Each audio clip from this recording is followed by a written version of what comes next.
नमस्कार दोस्तों, मैं डॉक्टर अनिल कुशवाहा। तो दोस्तों, जो क्लास हमने ली थी अभी पिछले दिनों, अभी चूंकि प्लांट एम्ब्रियो वो सॉरी एनिमल एम्ब्रियोलॉजी चल रहा है।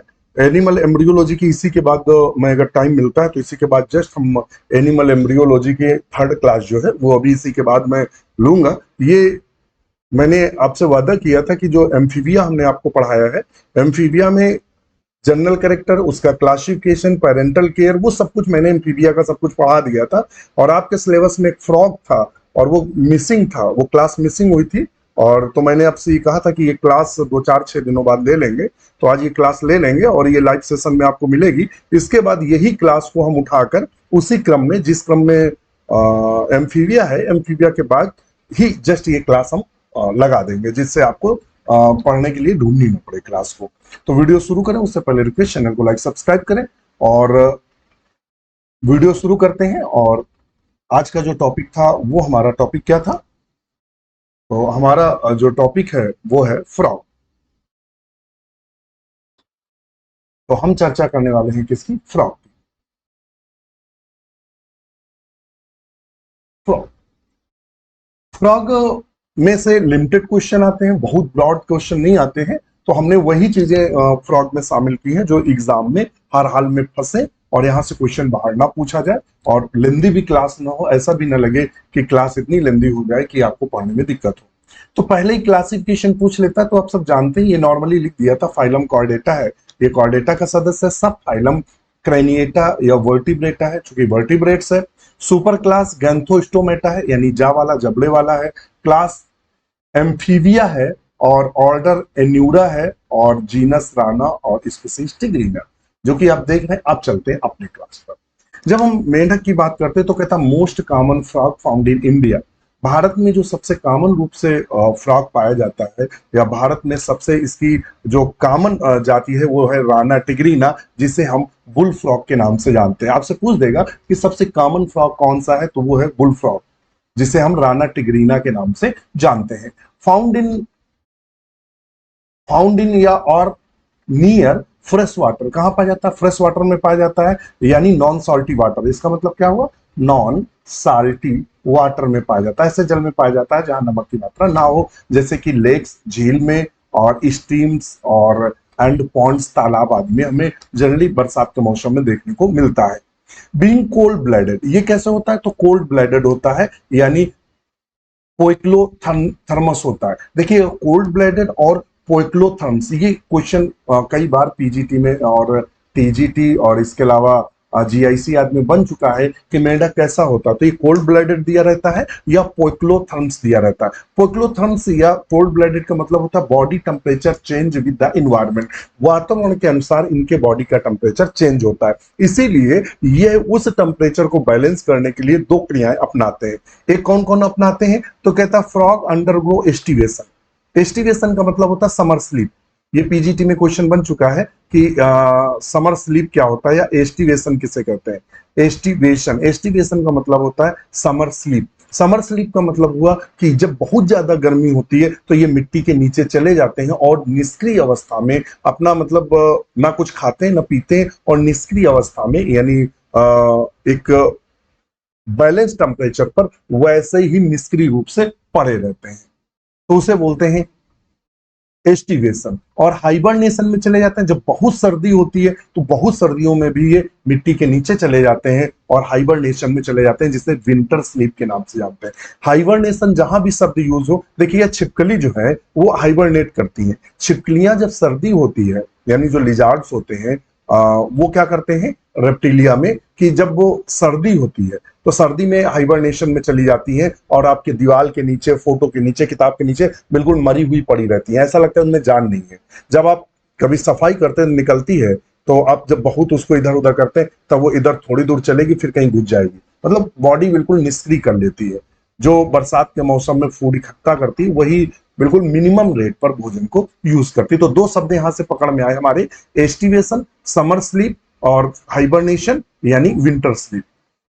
In this type cutaneous respiration, very very important, ये आपसे पूछ सकता है कि ये एस्टिवेशन और जब हाइबरनेशन में होता है तो ये श्वसन किस प्रकार का श्वसन करता है, यह रेस्पिरेशन किस प्रकार का करता है, तो यह रेस्पिरेशन क्यूटेनियस करता है। क्यूटेनियस का मतलब क्या होता है, इसकी जो स्किन है, यानी ये स्किन थ्रो रेस्पिरेशन करता है, थ्रो रेस्पिरेशन करता है, यानी अपनी त्वचा से श्वसन करता है हाइबरनेशन के समय या एस्टिवेशन के समय। तो इस पॉइंट को भी हम लोग रखेंगे।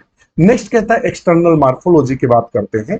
और एक चीज और मैं बता दूं, जनरली ये हम सब जानते हैं कि ये जब बरसात होती है तब ये मिट्टी से बाहर निकलते हैं, इसीलिए इनके शरीर का रंग पीला होता है नॉर्मल। फिर कुछ दिनों बाद जब ये बरसात में खूब सारा भोजन करते हैं तो अपने फूड फॉर्म में आ जाते हैं।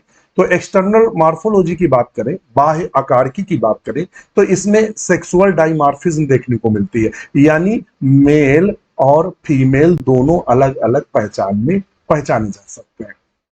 फिर कहता है identified only the breeding season. Normal season में आप ये नहीं पहचान सकते कि इसमें कौन सा नर है कौन सा मादा है, आप ये नहीं पहचान सकते हैं कि कौन नर है कौन मादा है। फिर क्या करते हैं, ब्रीडिंग सीजन में अगर नहीं ब्रीडिंग सीजन में ही पहचान सकते हैं, यानी जनन काल में ही पहचान सकते हैं। इन मेल फाउंड नूपिटल पैड, जो मेल होता है नर होता है उस पे नूपिटल पैड पाया जाता है on the base of limb, जो लिम्ब होती है उसके बेस पर, ये पिक्चर देखा है इस तरह का ये पैड पाया जाता है। इस पैड को हम किसके नाम से जानते हैं, तो नूपिटल पैड के नाम से जानते हैं। ये नूपिटल पैड क्या होता है, जब ये फीमेल पर चढ़ता है तो फीमेल को इसी नूपिटल पैड से पकड़ने का, यानी उसको प्रेस करने का कार्य करता है, होल्ड करता है। तो हमने लिखा है होल्ड, यहां लिखेंगे hold in male in hold female. जो मेल होता है वो फीमेल को क्या करता है, होल्ड करता है। इसी पैड के द्वारा जो मेल है वो मादा को होल्ड कर लेता है, पकड़ लेता है।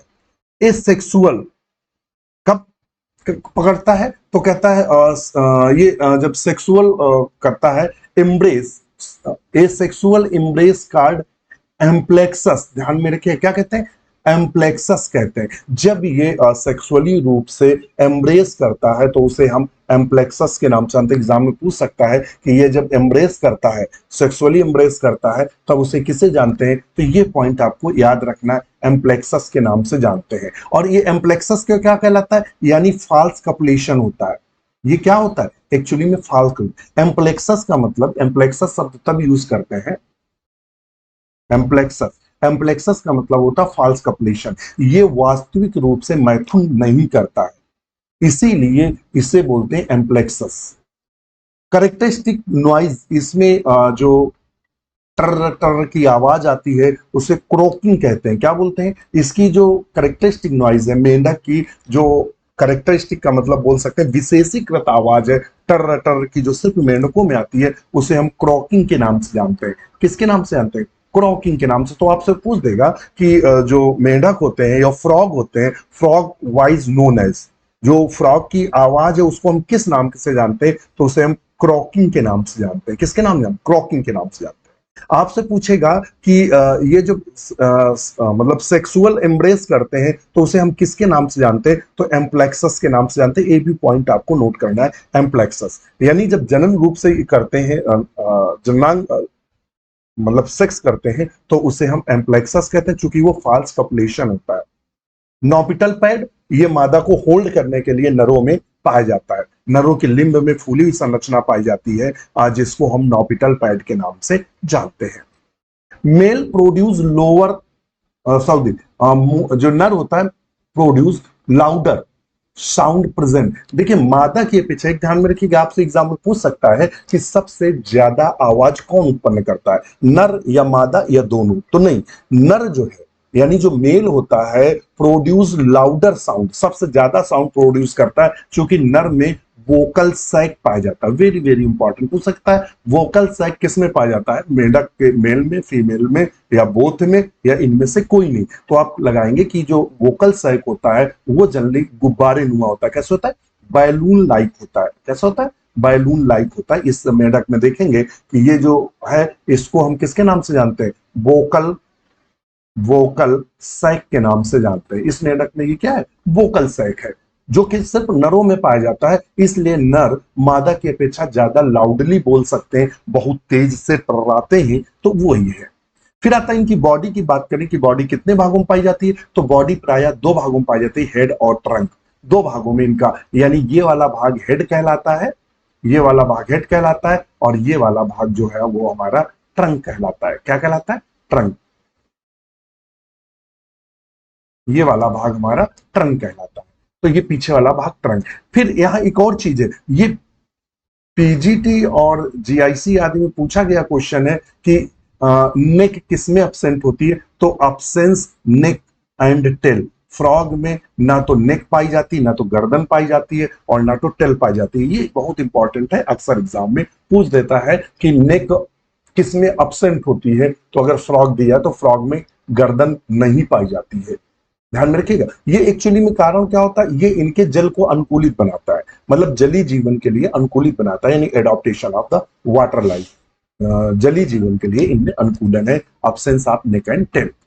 The four limb are shorter, जो आगे के पैर होते हैं वो छोटे होते हैं, एंड स्टाउटर एंड इन 4 डिजिट्स। उसमें कितनी डिजिट्स पाई जाती हैं, तो 4 डिजिट देखने को मिलती हैं, जबकि हिंड लिम्ब मच लार्जर, जो पिछला पैर होता है वो बड़ा होता है, मस्कुलर होता है, इंड इन 5 डिजिट्स। इसमें कितनी डिजिट्स पाई जाती हैं, तो 5 डिजिट्स देखने को मिलती हैं, तो इसको भी ध्यान में हम रखेंगे। तो डिजिट्स का मतलब समझ रहे हैं, जो ये उंगलियां होती हैं, फिंगर्स। तो अगर आपसे पूछेगा कि फॉर लिम्ब, आगे वाले जो पैर होते हैं, जो लिम्ब्स होते हैं, उसमें कितनी डिजिट्स पाई जाती है, तो आप लिखेंगे 4, और पीछे वाले में 5। कितनी पाई जाती है, 5। तो ये ध्यान में रखिएगा, बहुत इंपॉर्टेंट है, अक्सर एग्जाम में आपसे पूछ देता है कि किसमें कितनी डिजिट्स पाई देखने को मिलती हैं।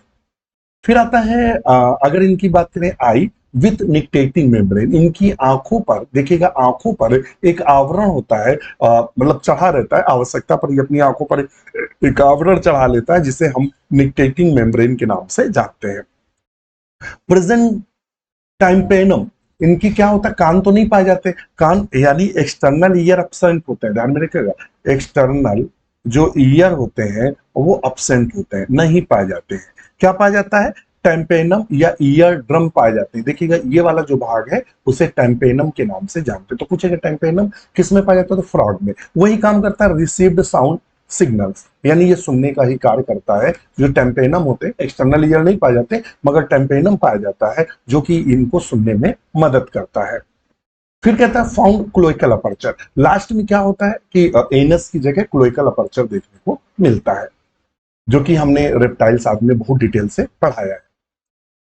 फिर आता है स्किन। अगर इनकी स्किन की बात करें तो इनकी स्किन सॉफ्ट और मॉइस्ट होती है, यानी सॉफ्ट का मतलब नरम, और कैसे होती है, मॉइस्ट का मतलब होता है क्या बोलेंगे, मॉइस्चर, नम बोलेंगे। तो कैसे होती है, सॉफ्ट और मॉइस्ट होती है, नम होती है, यानी ये हरदम गीली रहती है, जिससे ये क्यूटेनियस रेस्पिरेशन कर सके। इसमें पाया क्या किया जाता है, तो सबसे बाहर एपिडर्मिस पाई जाती है। क्या पाई जाती है, तो सबसे बाहर एपिडर्मिस। तो ये वाला पार्ट आप देख रहे होंगे, तो ये मोटी सी एपिडर्मिस पाई जाती है। दूसरा जो पाई जाती है वो डर्मिस पाई जाती है। क्या पाई जाती है, डर्मिस। तो ये देखिएगा दूसरा भाग जो है वो हमारा डर्मिस, बाहर एपिडर्मिस। जो डर्मिस होता है, ध्यान में रखिएगा, डर्मिस में 2 प्रकार की ग्लैंड देखने को मिलती है। कौन कौन सी ग्लैंड, एक तो म्यूकस ग्लैंड देखने को मिलती है। कौन सी ग्लैंड देखने को मिलती है, तो हमें म्यूकस ग्लैंड और पॉइजन ग्लैंड देखने को मिलती है। एक तो हमें म्यूकस ग्लैंड, म्यूकस की ग्रंथि, और दूसरा पॉइजन ग्लैंड देखने को मिलती है। तो आपसे एग्जाम में पूछेगा कि म्यूकस ग्लैंड फ्रॉग के स्किन के किस पार्ट में देखने को मिलती है, तो आप टिक लगाएंगे कि वो प्राय डर्मिस में देखने को मिलती है। किसमें, डर्मिस में देखने को मिलती है। दूसरा, blood capillaries and pigment cells भी पाई जाती है। इसमें क्या पाई जा रही है, ब्लड सेल्स और पिगमेंट, क्या पाई जाती है, पिगमेंट सेल्स पाई जाती हैं। और इन पिगमेंट सेल्स से क्या बनता है, क्रोमेटोफोर पाया जाता है। इनमें क्या पाया जाता है, पिगमेंट सेल्स क्या बनाती है, क्रोमेटोफोर बनाती है। Skin is the without scale, इनकी जो स्किन होती है वो बिना स्केल वाली होती है, यानी इनके स्किन पर कोई भी स्केल नहीं देखने को मिलता है, यानी स्केललेस होती है। इनकी जो त्वचा होती है वो स्केल लेस होती है। चलते हैं नेक्स्ट पॉइंट पर। डाइजेस्टिव सिस्टम की बात करें, इनके हम पाचन तंत्र की बात करें, तो इनकी एलिमेंट्री कैनाल में हमें निम्नलिखित संरचनाएं देखने को मिलती हैं। कौन कौन सी संरचनाएं देखने को मिलती हैं? तो एक तो हमें देखने को मिलता है सबसे पहले माउथ। क्या देखने को मिलता है? तो हमें सबसे पहले जो देखने को मिलता है वो प्रायः माउथ मिलता है। क्या मिलता है? माउथ। माउथ देखने को मिलता है, मुख। दूसरा, उसके बाद मुख के बाद बक्कोफेरेंजियल कैविटी देखने को मिलती है। अब आपसे एग्जाम में पूछेगा, ये इंपॉर्टेंट है पीजीटी और टीजीटी, ईएलटी और जीआईसी के लिए पूछेगा, बक्कोफेरेंजियल कैविटी किस में देखने को मिलती है? तो आपका आंसर होगा हमें ये प्रायः फ्रॉग में देखने को मिलती है। इसमें बक्कोफेरेंजियल कैविटी में टीथ पाए जाते हैं, दांत पाए जाते हैं। फिर यहां से एक बहुत इंपॉर्टेंट क्वेश्चन बनता है कि टीथ अपसेंट इन लोअर जा। इसका जो नीचे वाला जबड़ा है, लोअर जा का मतलब होगा नीचे वाला जो जबड़ा है, ये वाला ये, इसमें क्या करते हैं? टीथ अपसेंट होते हैं, यानी इसके निचले जबड़े में जो दांत होते हैं वो अनुपस्थित होते हैं। कैसे होते हैं? अनुपस्थित होते हैं। तो आपसे पूछेगा फ्रॉग के निचले जबड़े में दांत की स्थिति क्या होती? तो अनुपस्थित होता है। इसको स्टार लगाएंगे, इंपॉर्टेंट है। फिर कहता है वाइल अपर जा बियर सिमिलर और स्मॉल टीथ। जो ऊपर का जबड़ा होता है उसमें छोटे छोटे दांत देखने को मिलते हैं। इनके दांतों की खास बात होती है। इनके दांत कैसे होते हैं? तो पूछेगा फ्रॉग टीथ इज, लगाएगा फ्रॉग टीथ इज, यानी मेंढक के दांत होते हैं। अब वहां फिर होल्ड करेगा, कहेगा होमोडोंट। बिल्कुल एक जैसे दांत होते हैं। जैसे हम लोगों के क्या होते हैं? हेट्रोडोंट होते हैं। मतलब मोलर, प्रीमोलर, कैनाइन, इंसाइजर, यानी इंसाइजर, कैनाइन, प्रीमोलर और मोलर अलग अलग देखने को मिलते हैं, मगर इसके दांत एक जैसे होते हैं। होमोडोंट का मतलब होता है समदंती, हिंदी में बोलते हैं समदंती, यानी समान दांत वाले, एक जैसे दांत। जबकि हमारे दांत जो है वो सब अलग अलग है, यानी इंसाइजर अलग है और कैनाइन नुकीले हैं और प्रीमोलर थोड़े चपटे हैं और मोलर तो बिल्कुल चपटे हैं जिससे वो भोजन को पीस सकें। एक्रोडोंट होते हैं। दूसरा कहता है होमोडोंट होता है और एक्रोडोंट होता है पॉलीफियोडोंट होता है। पॉलीफियोडोंट का मतलब होता है इनके जो टीथ होते हैं, इनके जो टीथ होते हैं मल्टीपल टाइम ग्रो करते हैं, यानी इनके जो दांत होते हैं वो बहुत बार, जैसे हम लोगों को डाइफ्यूडोंट होते हैं, यानी हम लोगों के जीवन में दो बार दांत निकलते हैं। एक जन्म के बाद निकलते हैं जिनके दूध के दांत बोलते हैं, फिर एक बार दूध के दांत के बाद दो बार तो डाइफ्यूडोंट। ये पॉलीफ्यूडोंट होते हैं, इनके दांत घिस जाते हैं तो पुनः नए दांत आते रहते हैं। तो मतलब बहुत बार दांत गिरते हैं और आते रहते हैं बात है, तो इसीलिए इसे पॉलीफ्यूडोंट बोलते हैं। इनके जो दांत होते हैं वो भोजन को मेस्टिकेट करने के लिए नहीं होते, भोजन को पीसने के लिए नहीं होते। नॉट फॉर चेविंग, इनके जो दांत होते हैं वो चबाने के लिए नहीं होते। क्या करते हैं? Only holding prey. ये जो मतलब जैसे कीट को पकड़ा तो दांत बंद कर लेता है जिससे कीट बाहर ना निकल पाए। तो ये केवल अपने शिकार को होल्ड करता है, यानी उनको पिंजरे की तरह बंद कर लेता है, सिर्फ इसके लिए होते हैं। इनके दांत चबाने के लिए नहीं होते हैं। तो ये थी दांतों की बात। फिर अपर्चर ओपनिंग, बक्कोफेरेंजियल यानी इस वाले एरिया में कौन कौन से छिद्र खुलते हैं? तो इसमें ऑस्ट्रेचियन, ध्यान में रखिएगा, AUSTACHIAN ट्यूब, TUBE, ऑस्ट्रेचियन ट्यूब खुलती है। वोकल सैक खुलता है इसी में, बक्कोफेरेंजियल में। गुलेट खुलता है और ग्लोटिस। इतने छिद्र इस बक्कोफेरेंजियल में ओपन होते हैं। तो ये था हमारा डाइजेस्टिव सिस्टम का। अगला हिस्सा देखते हैं, ये डाइजेस्टिव सिस्टम है। ये देखिएगा ओमराइन टीथ आपसे पूछेगा, अगर मान लो पूछ दे, एक क्वेश्चन पूछ देगा, ओमेराइन टीथ किस में देखने को मिलते हैं? ओमेराइन जो टीथ है ये हमें किस में देखने को? फ्रॉग में। इनको ओमेराइन टीथ क्यों बोलते हैं? क्योंकि ये ओमर बोन के पास पाए जाते हैं, ओमर बोन से संबंधित होते हैं। तो टू पैचेस कितने पाए जाते हैं? ओमराइन टीथ यानी जो दांत है, देखिए एक ये ओमराइन टीथ है और एक ये। तो कहता है जो टू पैचेस, दो समूहों में इनके जो ओमराइन टीथ हैं वो दो पैचेस में पाए जाते हैं, यानी दो समूहों में दांत पाए जाते हैं ओमराइन टीथ। तो दो समूहों में जो ओमराइन टीथ अगर पाए जा रहे हैं तो इनकी खास बात क्या है कि teeth one on each Omar bone, जो ओमर बोन से प्रत्येक ओमर बोन्स के पास ओमराइन टीथ का पैचेस पाया जाता है। तो ये भी आपसे एग्जाम में पूछ सकता है कि ओमेराइन जो टीथ होते हैं वो किसमें देखने को मिलते हैं? मेंढक में। कितने पैचेस, कितने समूह में देखने को मिलते हैं? तो 2 समूहों में हमें प्राय देखने को मिलते हैं। कितने समूह में देखने को मिलते हैं? तो जनरली 2 समूहों में ये टीथ हमें देखने को मिलते हैं। फिर उसके बाद आता है ओशियोफेगस। तो ध्यान में रखिएगा कि मैक्सिलरी टीथ, ध्यान में रखिएगा, एक और पॉइंट से याद करिए, वोमराइन टीथ पूछे, मैक्सिलरी टीथ पूछे, तो ये सब फ्रॉग ही है। समझ में आ गया? फिर ये जो ये वाला कैविटी होता है बक्कोफेरेंजियल, वो खुलती है किसमें? ये जो गुलेट है, गुलेट, ये देखिए हमने अभी बताया था एस्टेचियन कैनाल किसमें खुले? बक्कोफेरेंजियल में खुल रही है। ये खुल रही है, ये गुलेट भी यही खुल रहा है।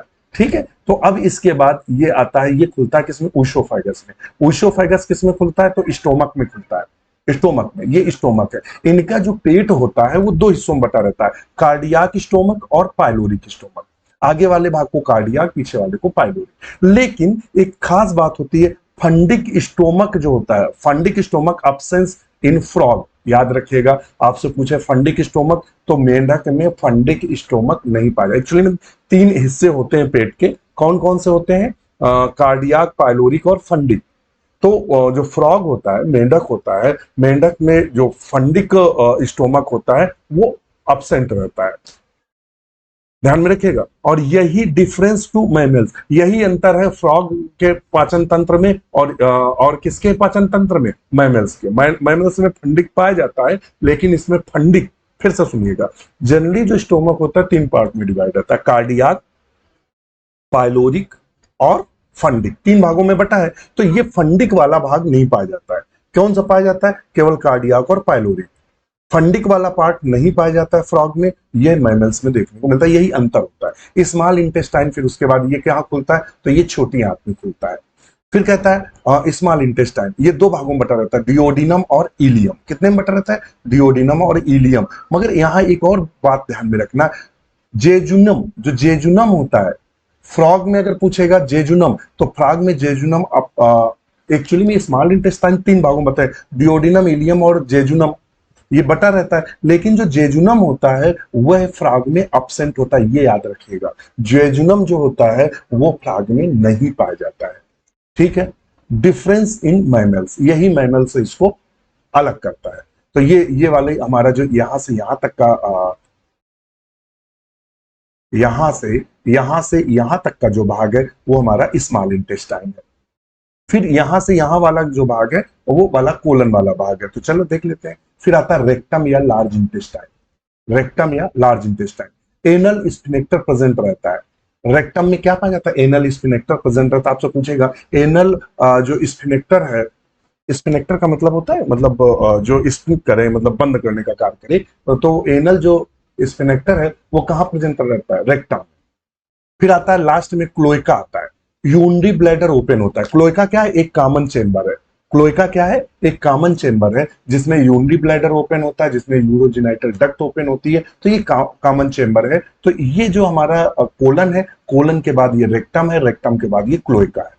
ध्यान में रखिएगा। इसमें यूनरी ट्रैक्ट भी ओपन हो रहा है, मूत्र वाला भी भाग ओपन हो रहा है, इसमें डाइजेस्टिव ट्रैक्ट भी ओपन हो रहा है, इसी में यूरोजेनाइटल सिस्टम भी ओपन हो रहा है। तो ये कॉमन छिद्र होता है क्लोएका। समझ में आ गया? हाँ। फिर कहता है डाइजेस्टिव ग्लैंड की बात करें। डाइजेस्टिव ग्लैंड, पाचन ग्रंथियां कौन कौन सी पाई जाती हैं? तो इसमें 2 पाचन ग्रंथियां, एक तो हमारी लीवर पाया जाता है और दूसरा पैंक्रियाज। तो पहले नंबर पे लीवर, दूसरे पैंक्रियाज, ये 2 मेन पाचन ग्रंथियां हमें देखने को मिलती है। उसके अलावा गाल ब्लैडर वगैरह देखने को मिलती हैं, तो उसका हमारा कोई लेना देना है नहीं। तो लीवर की अगर बात करें तो composed 3 lobe, very very important for exam में पूछ सकता है कि फ्रॉग का जो लीवर होता है वो कितने कक्षों से मिलकर बना होता है या कितने लोब वाला होता है। कितने उसमें लोब, क्या बोलेंगे हिंदी, तो लोब को लोब ही बोलो, कितने लोब का बना होता है, यानी कितने खंडों का बना होता है। तो ये 3 लोब होता है, 3 खंडों का। एक राइट लोब होता है, एक लेफ्ट लोब, एक मीडियम। राइट, लेफ्ट और मीडियम, 3 लोब वाला होता है। कितने लोब वाला होता है? 3। तो ये विशेष याद रखिएगा कि मेंढक का जो लीवर है वो 3 लोब से मिलकर बना होता है। पैंक्रियाज जो होता है, सिंपल सी बात है, पैंक्रियाटिक जूस निकलता है, पाचक एंजाइम निकलते हैं। इतना हमारा ये इंपॉर्टेंट था इस पार्ट में।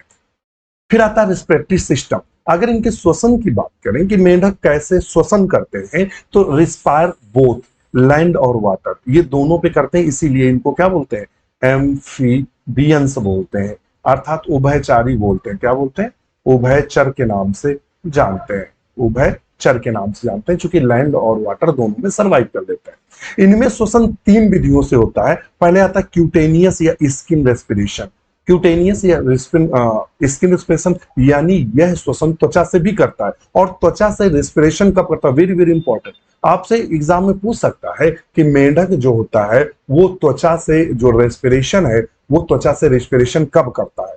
तो त्वचा से जब ये रेस्पिरेशन करता है ड्यूरिंग हाइबरनेशन, जब ये शीत निष्क्रियता में चला जाता है या एस्टिवेशन में चला जाता है, तभी ये क्यूटेनियस रेस्पिरेशन करता है। मिट्टी के नीचे जब धंस जाता है तो ये अपनी स्किन के द्वारा ही रेस्पिरेशन करता है। बक्कोफेरेंजियल रेस्पिरेशन कब करता है, land and partially emerged in water, या तो ये भूमि पर होता है, मिट्टी पर होता है, या तो पार्शियली कीचड़ में होता है, तब ये बक्कोफेरेंजियल रेस्पिरेशन करता है। 3 प्रकार का श्वसन है। कौन कौन सा, क्यूटेनियस जब ये अपनी त्वचा से रेस्पिरेशन करता है।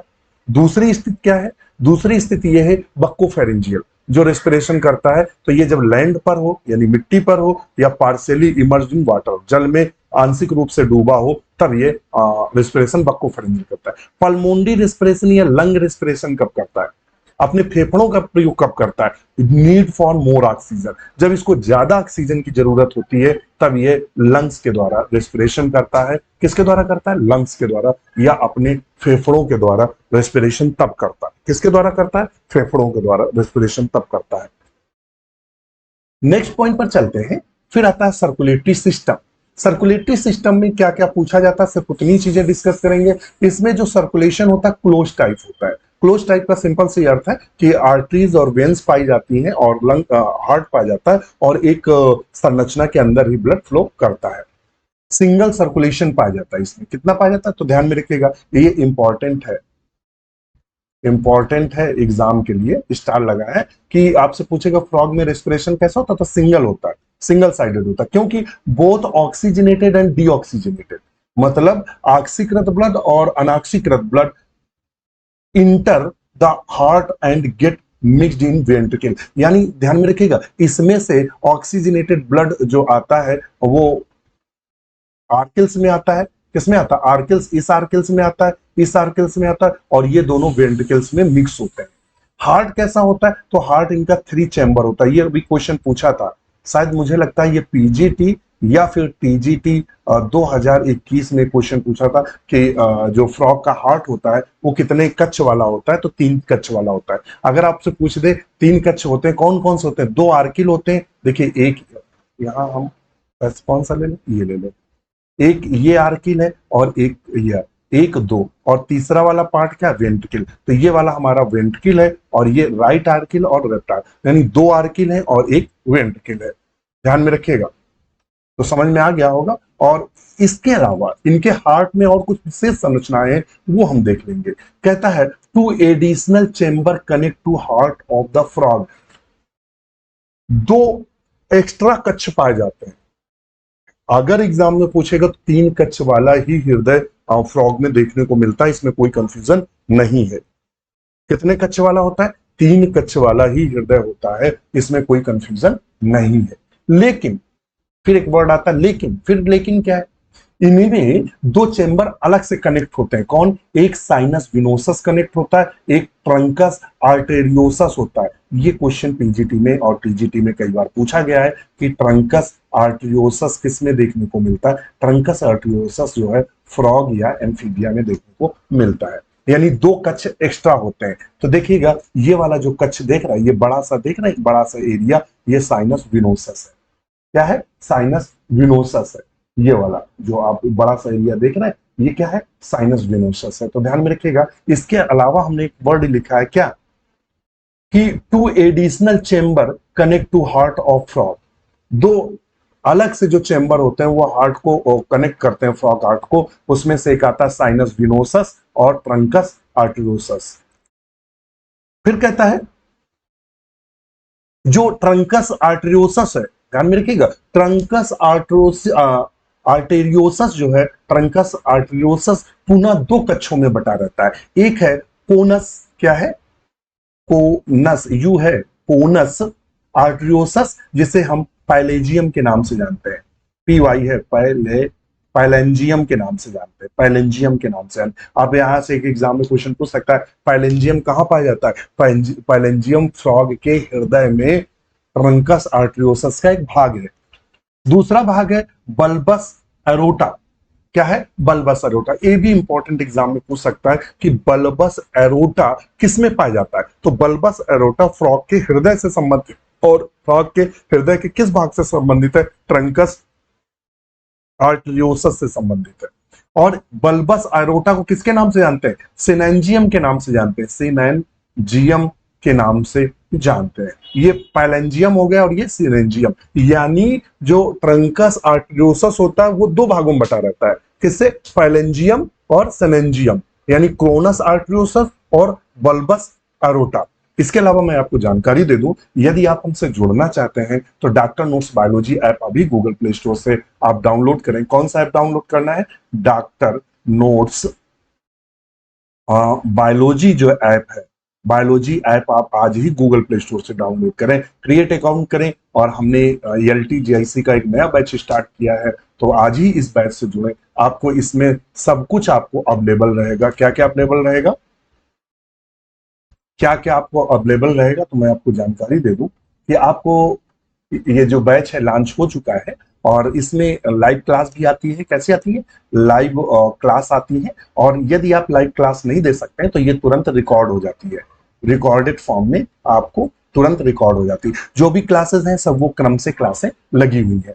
दूसरा, इसमें क्या मिलेंगी? सारी की सारी थ्योरी क्लासेस, जैसे कि आप देख रहे हैं ये उसी क्लास है, इसी की एक क्लास है, थ्योरी क्लास है। दूसरा, चैप्टर वाइज MCQ आपको अवेलेबल रहेंगे। जितने भी चैप्टर वाइज हैं, वो चाहे फ्रॉग हो, एम्फीबिया हो, और एवीज हो, रेप्टाइल्स हो, प्रोटोजोआ, जितना भी है सब चैप्टर वाइज हमने क्वेश्चन सॉल्व कराए हैं। तो आप हमारे क्वेश्चन यूट्यूब पर देखे ही हैं कि किस तरह सॉल्व कराएं, वो सारे क्वेश्चन अवेलेबल रहेंगे। जितने भी पेपर हमने सॉल्व कराए अब तक, वो सारे के वीडियो अवेलेबल रहेंगे, या मिक्स्ड MCQ के वीडियो अवेलेबल रहेंगे। 1000 PDF की आपको लाइब्रेरी अवेलेबल रहेगी, जिसमें PDF फॉर्म में बुक्स और नोट्स अवेलेबल रहेंगे, डिस्कशन ग्रुप अवेलेबल रहेगा। ये हमारा हेल्पलाइन नंबर, इस पर कॉल या मैसेज कर सकते हैं।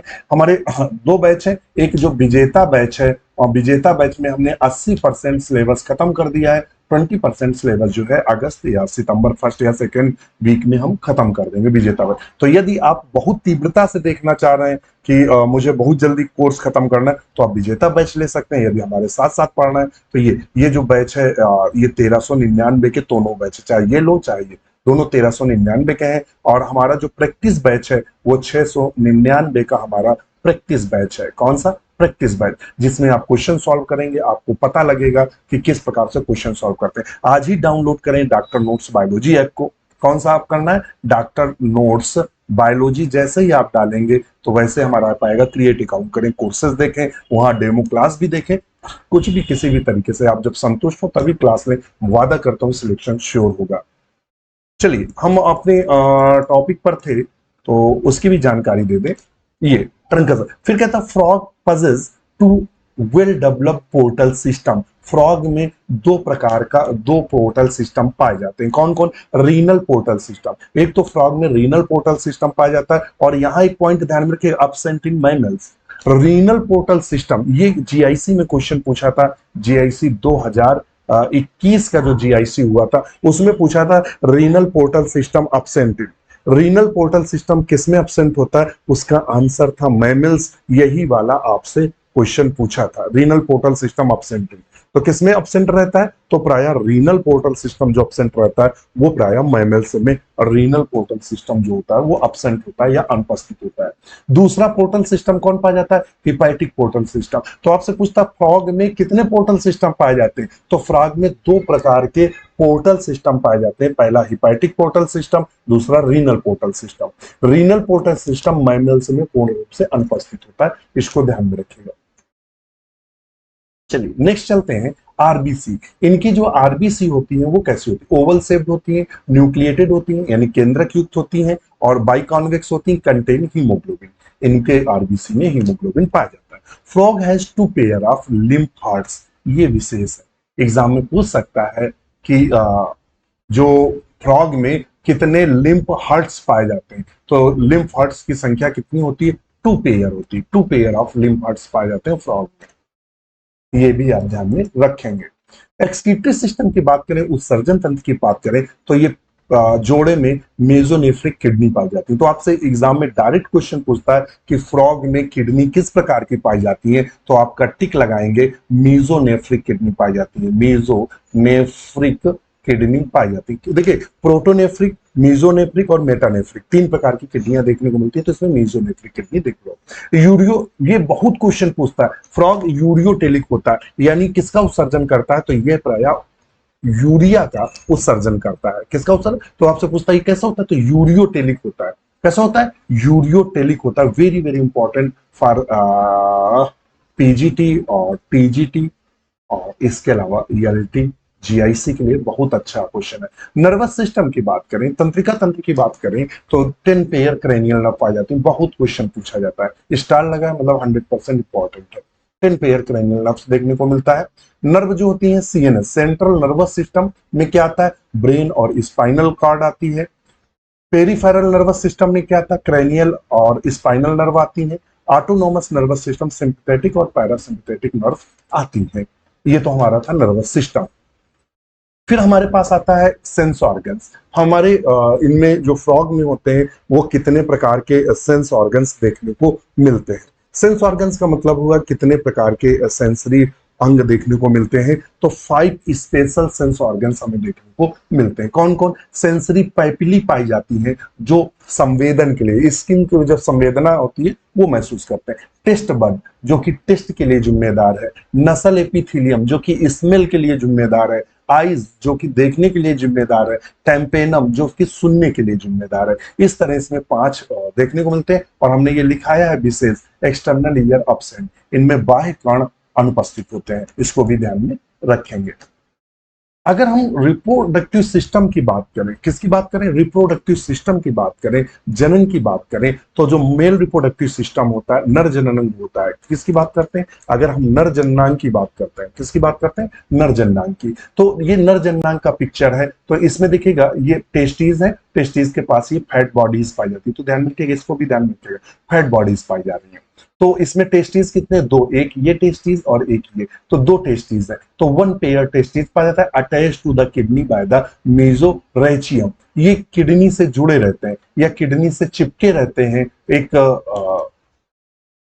वाल के द्वारा, जिसे मेसोरेचियम बोलते हैं। तो आपसे पूछेगा कि जो टेस्टीज होते हैं ये जो किडनी वाल से जुड़े रहते हैं, किससे जुड़े? मेसोरेचियम से जुड़े रहते हैं। वासिफ्रेंसिया पाई जाती है। क्या पाया जाता है? वासिफ्रेंसिया पाई जाती है। वासिफ्रेंसिया ओपन इनटू बाइडर कैनाल, ये विशेष है। आपसे पूछेगा कि वासाफ्रेंसिया कहां खुलती है, तो बाइडर कैनाल में खुलती है। BIDDERS, बाइडर कैनाल्स में खुलती है। ये यूरोजिनाइटल डक्ट में खुलती है। ये किस में खुलती है? यूरोजिनाइटल डक्ट में। यूरोजिनाइटल डक्ट ओपनिंग क्लोएका, सिंपल सी बात है कि यूरोजिनाइटल डक्ट जो है ये यहाँ क्लोएका में खुलती है। ये कहां खुलती है? क्लोएका। अब बात करते हैं फीमेल रिप्रोडक्टिव ऑर्गन्स की, मादा जननांग की बात करते हैं। 1 पेयर ओवरी, एक जोड़ी इनमें ओवरी देखने को मिलती है। अटैच डोर्सल एब्डोमिनल वाल, जो पीछे वाली एब्डोमिनल वाल होती है उससे जुड़ा रहता है। किससे? मीजोवेरियम से जुड़ा रहता है। ध्यान में रखिएगा, ये मीजोवेरियम से चिपका है और ये मीजोरेचियम से चिपका हुआ है। मीजोरेचियम और मीजोवेरियम, ध्यान में रखिएगा। ओवरी अगर पूछे किससे, किस लिगमेंट से जुड़ी रहती है? मीजोवेरियम और वो मीजोरेचियम। 1 पेयर ओविडक्ट होते हैं ओपनिंग क्लोएका। मैच्योर जो फीमेल होती है वो एक बार में 2500 से लेकर 3000 अंडे देती है एक बार में। इनमें निषेचन एक्सटर्नल होता है, बाय होता है, और इनका लार्वा टैडपोल लार्वा कहलाता है। तो देखेंगे ये ओविडक्ट है और ये ओवरी है। ओवरी के ओवा है, ये क्या है? ओवा है। ये यूरेटर्स है, ये क्या है? यूरेटर्स है। और ये क्लोएका है जो आकर क्लोएका में खुलती है। ये क्लोएकल अपर्चर है। ये यूरिनरी ब्लैडर है, और इनका लार्वा टैडपोल लार्वा कहलाता है। तो इस तरह से हमने जो फ्रॉग था, फ्रॉग के नोट्स बनाकर आपको पढ़ा दिए हैं। आज चूंकि थोड़ा आज कॉलेज ऑफ था, तो इस वजह से आज प्रॉपर टाइम मिला, तो इसमें 2-3 घंटे 2-4 बुकों को कंसल्ट करके, ये एक बुक का मैटर नहीं है, 3-4 किताबें कंसल्ट की गई और 3-4 किताबों का मैटर कंसल्ट करके आपके सामने उपलब्ध करा दिया गया है, इतना ही इंपॉर्टेंट है। और आपको और थोड़ी सी जानकारी दे दें, कुछ विशेष है, स्पेशल फैक्ट है, स्मॉलेस्ट स्कल बोन। सबसे पूछेगा छोटी हड्डी फ्रॉग में कौन होती है, आप फ्रॉग, तो सेप्टोमैक्सिलरी जो बोन है, ये जो हड्डी होती है सबसे छोटी हड्डी है, स्मॉलेस्ट है। और टीबिया जो फिबुला है, लार्जेस्ट बोन इन फ्रॉग। आपसे पूछेगा कि मेंढक की सबसे बड़ी हड्डी कौन है, टीबिया फिबुला है। और पूछेगा सबसे छोटी हड्डी कौन है, तो सेप्टोमैक्सिलरी बोन जो है वो सबसे छोटी है। इस तरह से हमने फ्रॉग पूरा खत्म कर दिया है। इसको मैं क्रम से लगा दूंगा, आप लाइव देख लीजिएगा, उसके बाद मैं इसको उसी क्रम में वहीं जहां पढ़ाया है एम्फीबिया, वहीं जाकर इसको हम अटैच कर देंगे। चलिए, इसी के साथ नमस्कार।